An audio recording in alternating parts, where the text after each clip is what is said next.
Welcome back to the Deep Dive. Today, we're looking at something millions of people are desperate for. A simple, quiet night's sleep.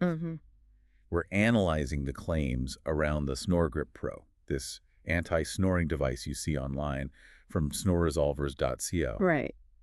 Our mission is, to figure out if this is a legitimate science-backed idea that's just been poorly executed for the mass market, or if it's mostly clever marketing.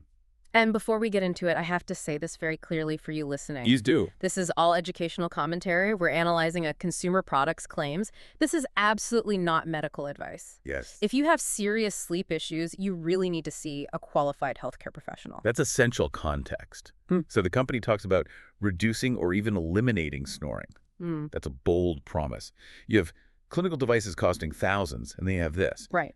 Does the science actually, does it back up the claims here? Well, the basic idea, the foundational principle, is definitely rooted in legitimate science. The device is designed to move your jaw or your tongue just slightly forward while you sleep. And what does that do?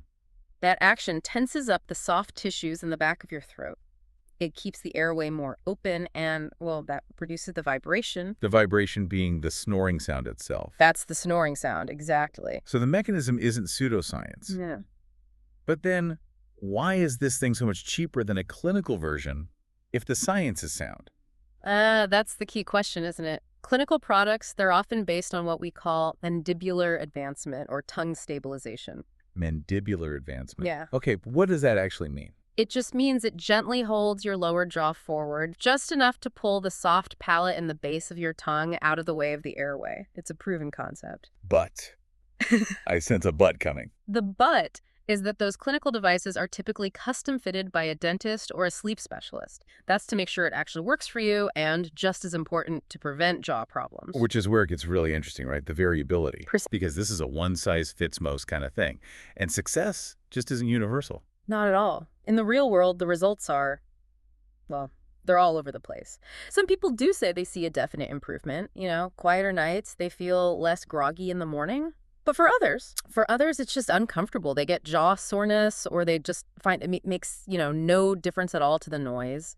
And that mixed bag isn't a surprise, really. It goes right back to what you said about anatomy. It does. Success depends so much on your individual jaw structure, the actual root cause of your snoring.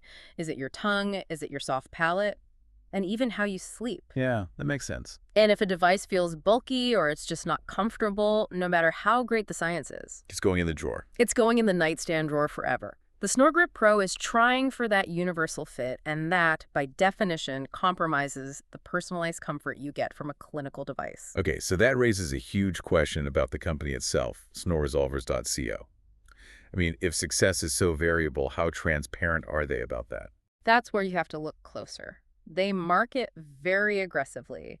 Lots of sales timers, compelling testimonials. But not a lot of data. Not a lot of peer-reviewed data or clinical evidence, no. And while you do get a physical product, the transparency on some key things is, well, it's pretty weak. What specifically? You don't see clear, measured success rates from the company.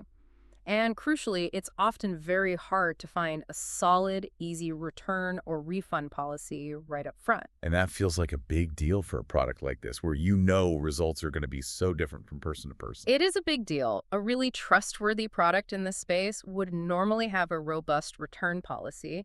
They'd be clear about the evidence because they know you have to try it to see if it works for your body. When that stuff is missing. When it's missing, it really changes how you should view the product. It's less of a medical aid and more of a consumer accessory. So the bottom line here isn't that the science is bad. Not at all. It's that the gap between a custom-fit clinical device and a mass-market accessory is just enormous. So if you decide to try something like this, you have to go in with your eyes wide open. Exactly. Go in with realistic expectations.